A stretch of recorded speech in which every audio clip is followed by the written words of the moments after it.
You are listening to a Sustainable World Radio podcast. Sustainable World Radio brings you in-depth interviews, news, and commentary about exciting, creative, and innovative ways of living.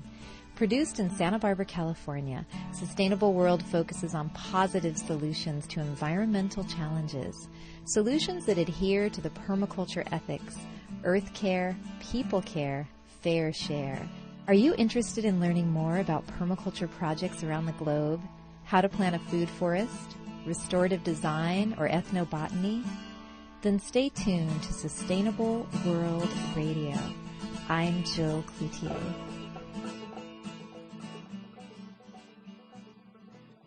And good morning. You are listening to Sustainable World on KCSB 91.9 FM in Santa Barbara and streaming live at kcsb.org. And I'm Jill Cloutier. My guests this morning are Juan Rojas of the Institute of Mesoamerican Permaculture and Wesley Rowe of the Santa Barbara Permaculture Network. And since 1994, Juan Rojas has been part of the 30-year-old Campesino a Campesino, or known in English as farmer-to-farmer movement, that's helped farming families in the rural villages of Latin America. Juan Rojas is a certified permaculture instructor and one of the founders of both the Institute of Mesoamerican Permaculture and the Permaculture Institute of El Salvador. Juan Rojas is a native El Salvadorian and became involved in the trade union struggles of the 1980s. He was forced into exile by the brutal military regime in power at that time in El Salvador. Juan spent 4 years in Mexico and 8 years in Australia, and it was in Australia where he studied permaculture for the first time as a useful tool for rebuilding his home country of El Salvador. Juan Rojas has been instrumental in establishing grassroots organizations aimed at appropriate methods of farming and land restoration, and in that process, always seeking the skills and expertise of local farmers. And Wesley Rowe joins us this morning, too, here in the studio. Wes is one of the co-founders of the Santa Barbara Permaculture Network, and he first met Juan Rojas in 2005 at the 7th International Permaculture Convergence in Croatia, and they met up again in 2007 in Brazil at the 8th International Permaculture Convergence. So welcome both Juan and Wes to the show this morning. Thank you, Jill. Thank you, Jill. And let's start, Juan. You have a fascinating background, and I think our listeners would love to hear about how in the 1980s you first became an activist in El Salvador, and what was going on at the time. What were you what were you an activist for at that time, and what was happening in El Salvador? Well, in those days, I was a student, a university student. I was trying to get my career in industrial engineering, but so I confronted this military environment in the university. We had to go through the gates and present our ID card to military personnel, and the university was ransacked as well of all their instruments and all the equipment and books because it was closed previously from 75 to 77. So I got in 77. By the time I became aware of what was going on, it was nearly 80, so 3 years took me to become aware that we were in the midst of a military dictatorship and regime that was oppressing the people, that was disappearing people and acting with impunity. So it was a kind of a wave coming into university grounds to the young people, questioning our lives and asking us to join the struggle on the streets. It wasn't an armed struggle. It was mainly struggling on the street with unions, movement, farmers' organizations. So I chose to go to the union movement because my background was in electrician. So I went to work at the dockyards, and then I became, of course, involved with the demands of the workers over there. And finally, in 81, I had, together with about a dozen more people, we had to stop the activities of the dockyards, and we demanded for better conditions, improvement of different things at workplace, and so that was my scene. So 2 months later, there was a big repression that came from the nearest headquarters, the DM6, which was led by two general and colonel, and they took about 200 workers, and only 3 came back, and those 3 were already government informant. So then I thought myself in a very difficult situation, so I was advised to leave the country, and then I became into exile. Mm. So at that time, I believe this was the time of the Civil War in El Salvador.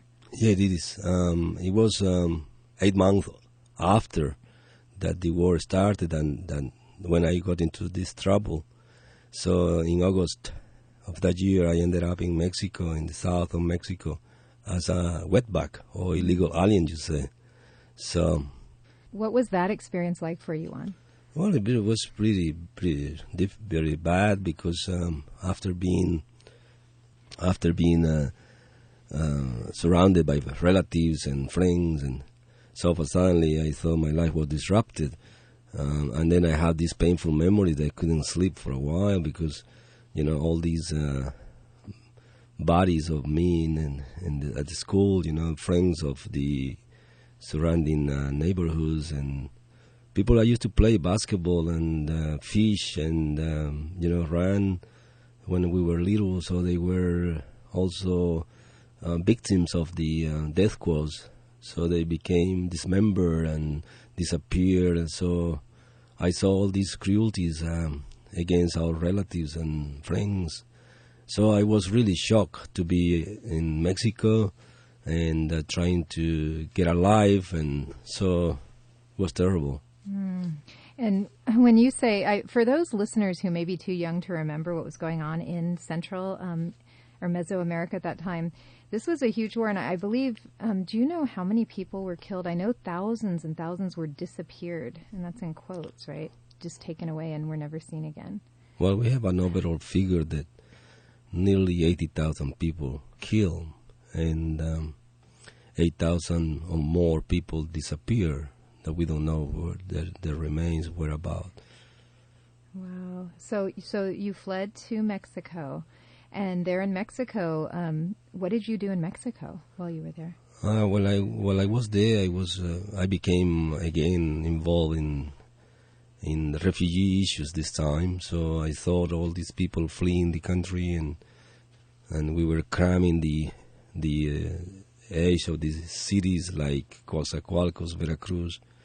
It was an industrial town, and so we were looking for work and a way to live in that city.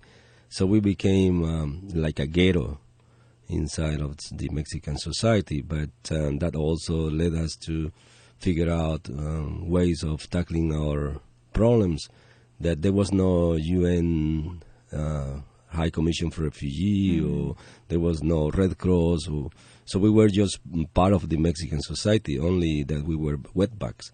So we kind of got organized in order to solve problems such as medicines or medical health, housing, work.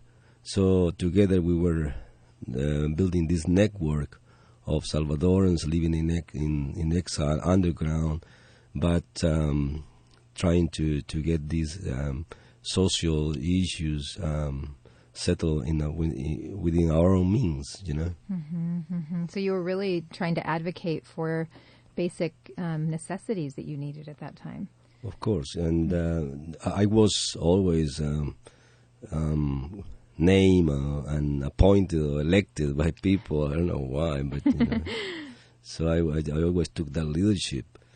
But the leadership as well, brings with it risk and danger and all that. So I never feared that I could be, exposed to persecution or death row, because after leaving my country, I thought I resurrected again. So it was a new life, like a cat. You know. And I think, Juan, too, looking over your, reading your bio and kind of looking at your websites, you have had many lives, I would say. I think so. Yeah. So tell us then, so you're in Mexico, and basically it sounds like it was tough there, a very tough existence. What happened maybe toward the end of your stay in Mexico? What prompted you to then move on to Australia? Well, the Mexican authorities as well, they are not really representative of their people. So the same as our people, you know, we have had this, what we call the political class, like ruling class. So by heritage, they kind of appoint themselves. So these people in Mexico, you know, this cacique they call was the governor of Veracruz. He wasn't very happy that we were sort of projecting this struggle into the Mexican society. I mean, we as refugees, we brought with ourselves these stories and this way of seeing the struggle in El Salvador. So they decided to get rid of this growing community in the south of Veracruz, and as well they have experience with oppression and repression. So they launched this campaign within the immigration department, and they haunted us in the south of Mexico. So I managed to get away again by taking advantage of my relationship with the Catholic Church, but not with the high hierarchy, but with the grassroots priest. So these priests that are called always red priests. So Modesto was his name. He managed to get me sort of a safe conduct. So I left the south of Mexico, the south of Veracruz, and went to the Mexico City, the capital city, and then I seek refuge under the UN umbrella, the United Nations umbrella, and so they protected me for 3 months and advised me to leave the country because I was a non grata person for the government. So I went and visit 3 embassies and Canada, Sweden, and finally I decided to Australia because Australia I thought it was hotter. And it's a land of immigrants too. It is. As well as indigenous Australians. And they respect a lot the immigrants and the refugee status of the United Nations. And I was going to say earlier too that many times the Catholic Church was very active and supportive of refugees, I believe. Yeah, I think so. But there are always these priests that really understand the gospel, so they side along with the poor and the oppressed people. So not the hierarchical church. I am deceived from them. I have been dealing with them. I know their insides. So it's more the individual. So you chose Australia thinking it would be a nice, warm place. Nice and warm place. And then I came again. I tried to fit in the society, and then I studied again to become an electrician in that society. But this time I found that a lot of refugees that came from El Salvador, Costa Rica, and Mexico, all Salvadorans, of course, they became enchanted by the Australian society. So they really changed their life totally, So they came more comfortable. So they decided to forget about their past. So then we were having this difficulty of organizing people. Yeah, that has been my life, So I thought, so we got together about 5 people and tried to figure out how we could call the attention of the Australian public, because in those days our desire was to stop the war, and so we needed to call the attention of the whole world and focus on the struggle in El Salvador, because in those years, 1985, the U.S. Government was handing El Salvadoran government with around $565 million US per year. Supporting the arena, right? Yes, so in those days, Caspar Weinberger and Jean Kirkpatrick came to the right to the center of the fighting, and they came to inquire what was going on, why the military, with all this massive help in weapons and money, couldn't defeat a movement of bandits, as they used to brand it as. However, with all that money that they spent, is about, we calculate it was about $1.5 million US daily to the government and the private enterprise and the military to keep a fight against the people. So 12 years went that way. So we were in Australia, calling the attention of the Australian Solidarity Network, unions, federations of teachers, churches, etc. Whoever wanted to help us, So we were doing these campaigns and sending money and sending people back to Salvador to accompany the struggle of the people over there. Did people in Australia, was there a level of caring for, because El Salvador, isn't it the smallest country in Latin America? I know, it's so remote and so invisible that people, they ignored what it was. So we were successful in calling the attention of these people, because, eventually there was a peace accords in 1992. Juan, at this time then, this was in was this in the 90s? You were in Australia, you were raising awareness and organizing again about what was happening in El Salvador. What eventually made this civil war stop? It was the pressure of a lot of people, from civil society. It was not... and the other thing that I think it contributes to do that ceasefire, it was that... a new way of, neoliberalism was taking place, and El Salvador and Guatemala and Nicaragua were kind of an obstacle for these business-minded people to come and make business as usual. So I assume that it was factors like that.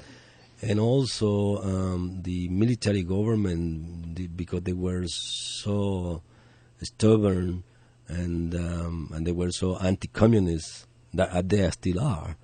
They were so oppressive that they went and killed 6 Jesuit priests in 1989. So the Massachusetts representative, Joe Mockley, who is one of our greatest heroes in El Salvador, he took this cause of trying to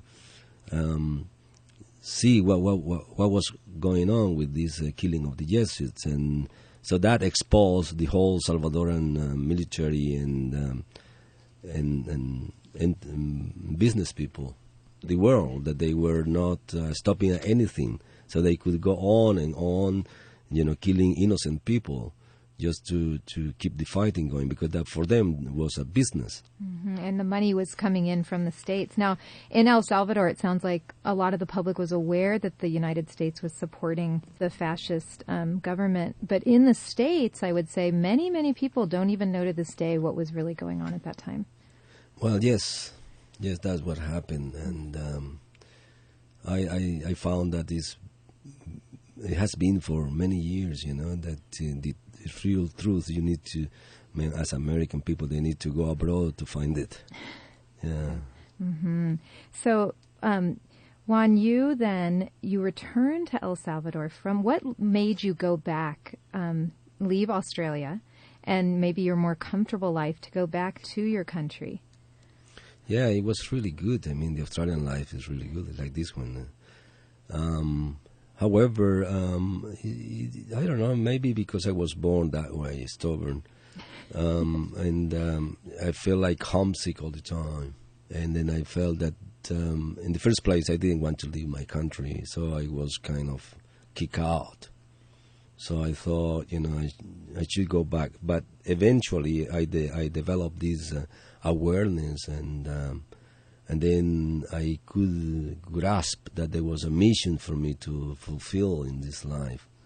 And there was to be at the side of the people, and So while I was in Australia, I came to know permaculture, which is a permanent agriculture for a permanent culture, and it made sense to me, the whole concept, and I thought, this is what we need in our country once the war ends, because then we will have this big trouble in the rural areas, and especially where the guerrilla and the government battle, in the north fringe between Honduras and the center of El Salvador. So I thought if I learned this, I could be of help to my people, and then I can go back and be useful, not only teaching electricity, because how many industries we were going to have. So then I became interested in this permaculture movement. Finally, in 1993, after being exposed in Australia to permaculture in different locations and people, then I decided to go back, and the Uniting Church of Warrnambool, which is an Irish background community right in between South Australia and Victoria, in the rural area, is a dairy farms all over the place. So these people were keen to help me. So they said, if you go back, we will send you some money so you can live on. And for the last, 1993, so for the last 16 years, they have been doing that. So I assumed that they called me that I was a missionary, but in the right sense, not a permaculture missionary. Yeah. A restoration missionary. Kind of, instead of brainwashing people. So I went, and I went to Salvador then with that promise, and so they were sending me about $50 a week. And that was really good for me because I was on my own, and I was learning as well. So I went to work with farmers, but not immediately, as Bill Mollison say. You could be a superior prick if you don't understand the people. But I was part of the Salvadoran society, but I wasn't a farmer. So I went and joined these farming communities in the former strongholds of the guerrilla, and I could witness the whole destruction that war brought. So the loss of genetics and seed genetics. So the destruction of housing, whole communities, empty and ghost communities, and the trees were cut down to the trunk, just to stop the guerrilla to feed from them, like fruit trees, and that took years, and bushes and scorched earth all over the place. So it was a tough job, and especially that people were coming back to resettle in their communities, and they were also hurt, injured, and they wanted to reestablish their lives. So in 3 years, I learned with them how to deal with these issues of farming and also development as we understood. And so you went back, and when did you first get involved with the Campesino a Campesino movement, the farmer-to-farmer movement? By providence, it came to the country in 1995. So I attended this gathering, and it seems to me that this is one of the best methodologies ever discovered. But also I found out that this methodology wasn't new, that it has been in the region for a while. And it was new for these people who discovered it, especially in non-government organizations that work with development issues. So the farmer-to-farmer methodology came and gave me this kind of feeling that by appropriating this,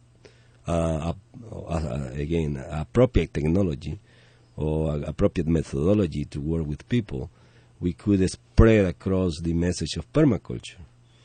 not as complex as permaculture sound, but it's more into the ecological agriculture, because we are full of poison in El Salvador, full of pesticides, herbicides, water pollution, air pollution, soil erosion. So I thought that the farmer-to-farmer movement was a good tool to start raising awareness among the farmers. Could you tell our listeners exactly how that works? I read a bit about it before this interview, and they said it's a horizontal learning network instead of a top-down, like someone telling you from the top how to do things. Could you tell us what a typical, maybe farmer-to-farmer learning session would be? Well, among the farmers, there are some who are very willing to share their experience and knowledge. So those people we kind of got together, and then with a small amount of money that was given to me by the Mennonite Church in the U.S. and the Mennonite Church in Canada, they were forwarding us about $3,000 per year. With that amount of money, we managed to form this group of about six people, farmers. And then we went to remote communities and invite these communities to have a day session. So how to see the agroecology compared to conventional agriculture. And that also brought a lunch for everybody and written material for those who could write, and some C's and some techniques. So in the day, we developed about 3 techniques, such as how to do your own compost, how to create your own herbicides and pesticides from botanical trees and plants, and how to there could be 3 techniques that we showed them. And then eventually in the afternoon we had a chat, and we had a sort of a debate and exchange, and then those people showed that they were interested in the methodology, so they named a representative. So this representative used to come to our meetings once a month, and then we plan at the end of the year a sort of exchange between those communities that were the target of our visit. So we visited with these 6 people about 1 community each month. So at the end, in October, at the end of the year, we had an annual gathering. So we also invited these people to come for 2 days and exchange what they have achieved, what they have attained. And then the next year, there was a commission elected for on the region, not only the communities, but also around this region. And so it grew, and now it's all over the place. When we were talking out in the lobby earlier today, you were mentioning, and Wes was mentioning, how I think during the time of the war that was going on in El Salvador, that actually digging a swale was something that could be considered a crime. Could you tell us a bit about that? Well, farmer to farmer came to our country in 1970s. So I remember some old people telling me that they went into that good practices. However, because they were digging swales and building dead barriers, which is dead barrier is made out of stone or dead trunks, or along the edge of the swale, following the contour line, and they were digging silt trap pit. And they were getting together as a group, talking about different aspects of farming. So in those days, the military thought that it was suspicious that they were getting together to conspire to plan, attacks against the government. Well, not much has changed in society today, but that was the kind of thing that in those days stopped the development of farmer to farmer. I was going to ask Juan, all these journeys that you've been on have tried your soul. And one thing I'd like to see is what are the best memories you have and what are some of the hardest times you've had on this journey. I think that's really important, especially coming back to your country, leaving and then coming back to so much devastation. That must have challenged you so deeply. So I'll throw that one at you. Well, one of the greatest things I have seen is that there is always good people around. Whenever we have knocked at the door, people have responded. So we are very grateful with the Mexican and the Australian and the U.S. and Germany civil society solidarity, because all over the place these people just opened the doors and understand us and gave us a lot of care. And another thing that is that the spirit of our people, in spite that we had been oppressed and we had been deprived of so many things, there's this spirit of struggle, of hope, of fixing up things. So that's good, and the smile, so the laughing and the joy of people, doing this beautiful journey. So I think that could be the hopeful things. The sad things I don't want to talk about it because they are you know them. I mean, so for example, we the permaculture movement and some other networks that are doing good things for humanity, they are sort of persecuted, and they are also they had to confront this ugly destructive system that we have. So, we are doing good things, and thus suddenly you see that the law is passed, that you are stopped because, these people who is in power, they are soulless, they don't feel like us people.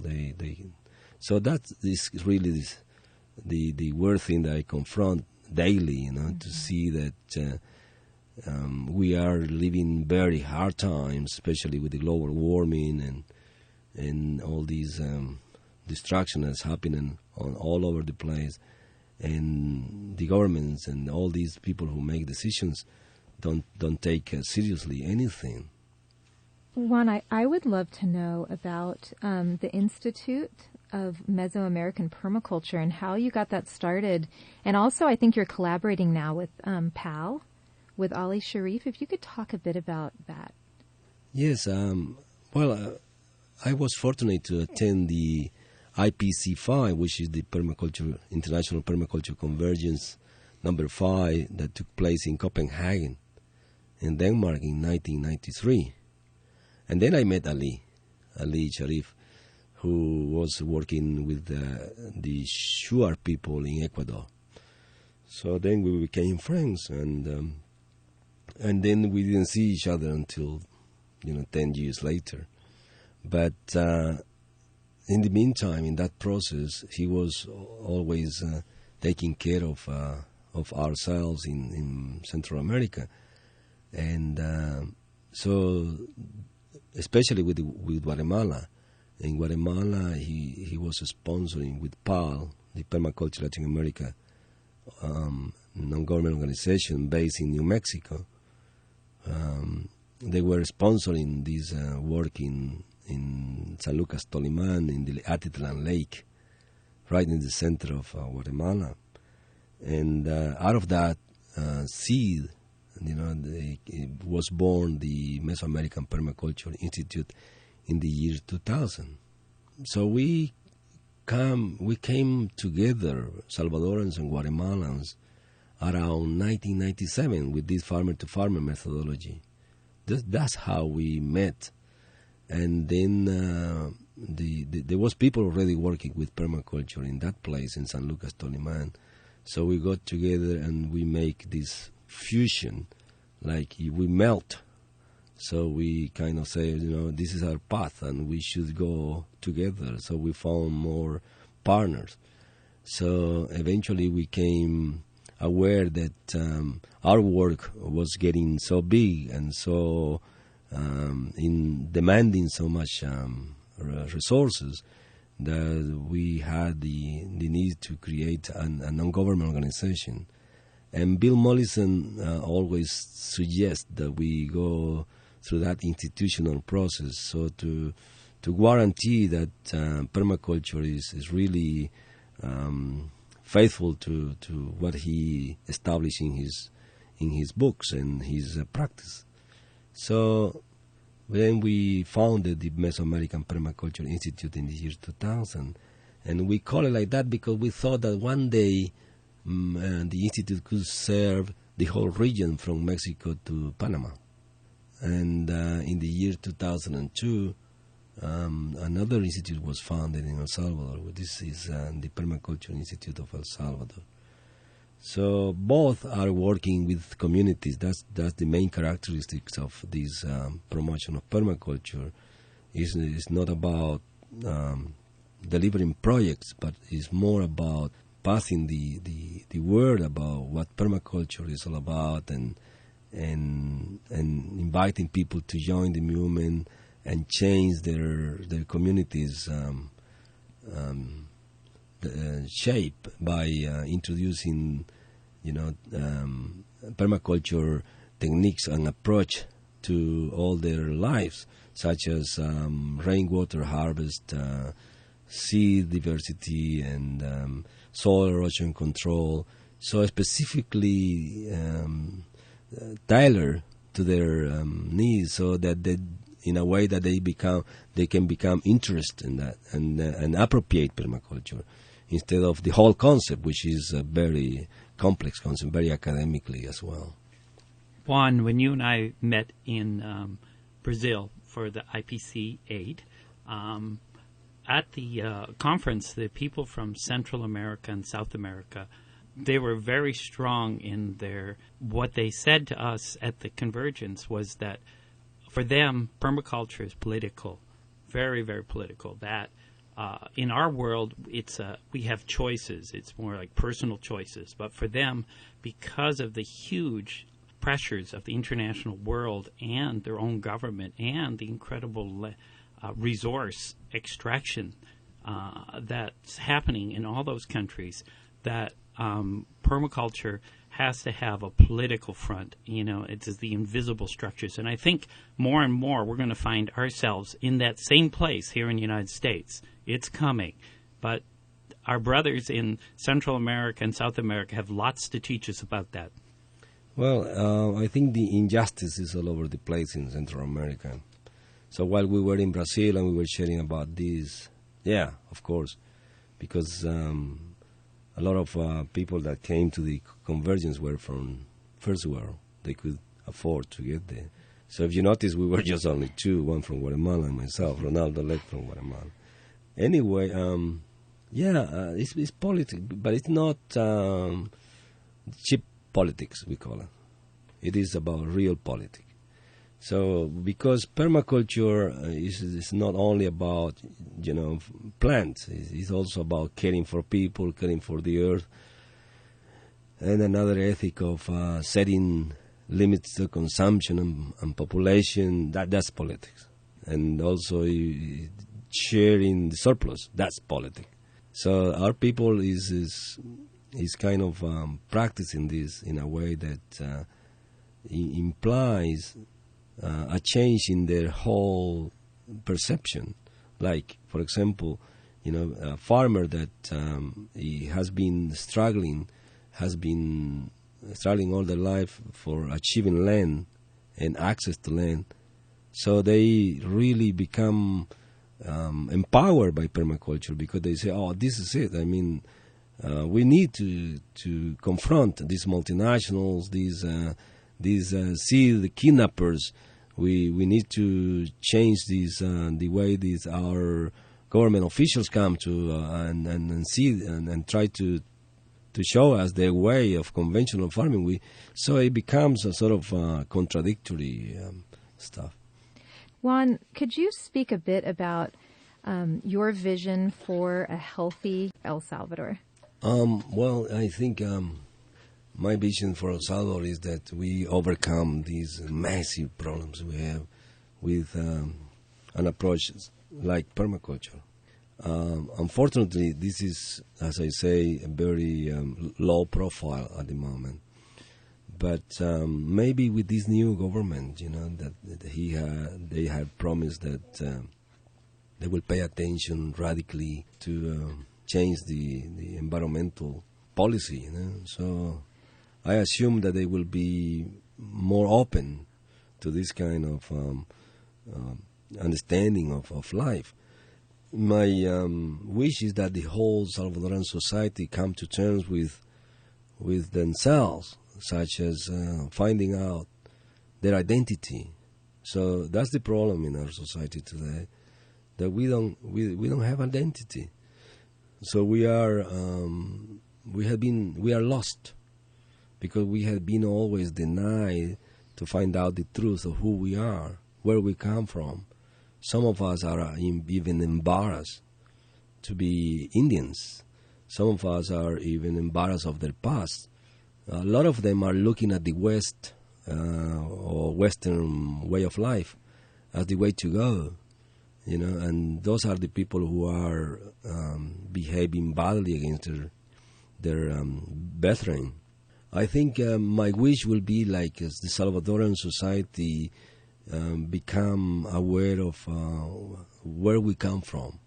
That will help a lot on our understanding of life and how we can set new rules to govern ourselves.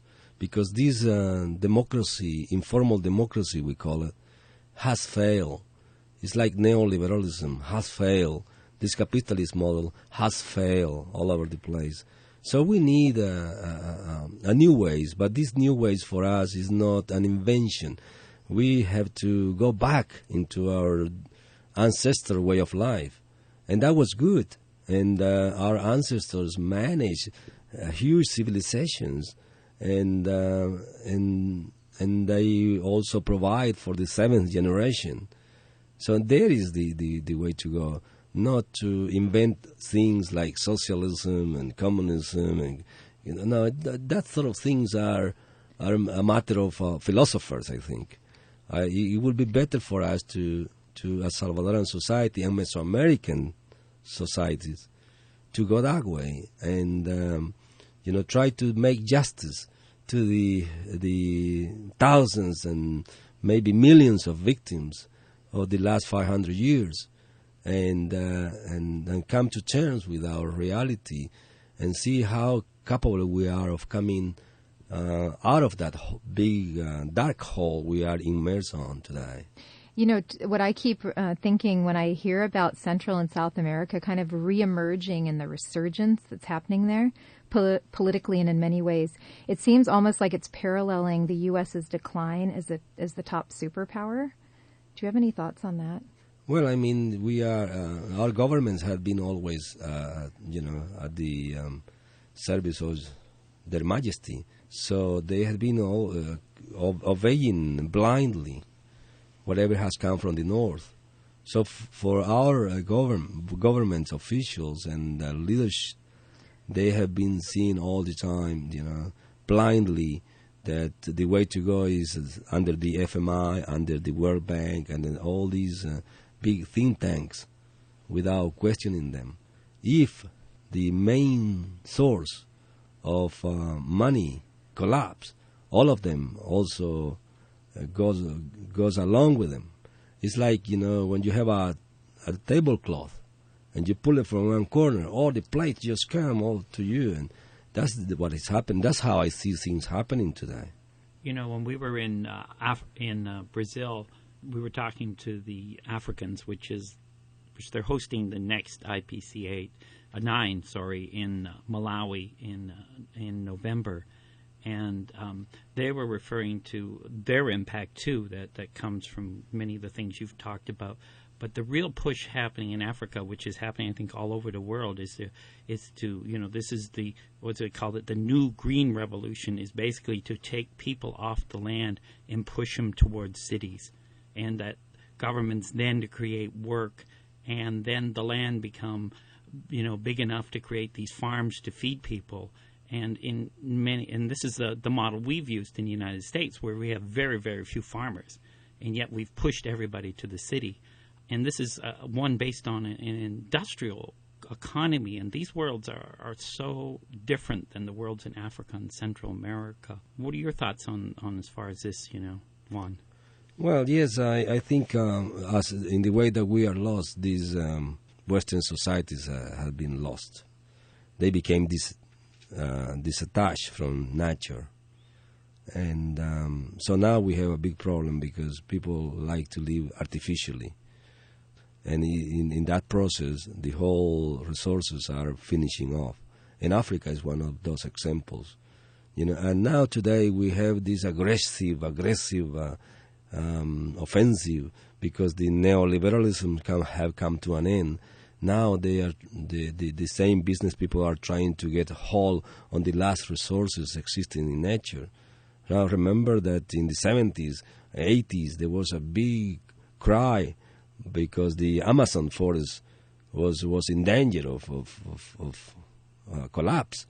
So today, this Amazonian forest is nearly collapsing, and but it's not news anymore. So the people who are planting soja for ethanol, people who are planting huge plantations of eucalypt trees and melina trees, so they are doing this with impunity.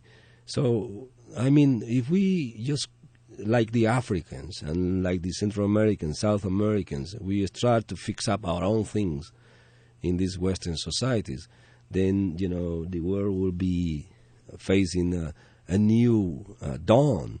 That's what we are longing for, that a new dawn is possible, that we have come to a point that we will decide if, as a humankind, if we would like to really survive, for the next generation to survive, or we would like to be extinct species. So that's sooner than later, that dilemma that has to be solved. Now, Juan, if someone's listening and would like information on how to contact you and or help support your work in El Salvador, how could they find you? Well, I think by contacting Wes.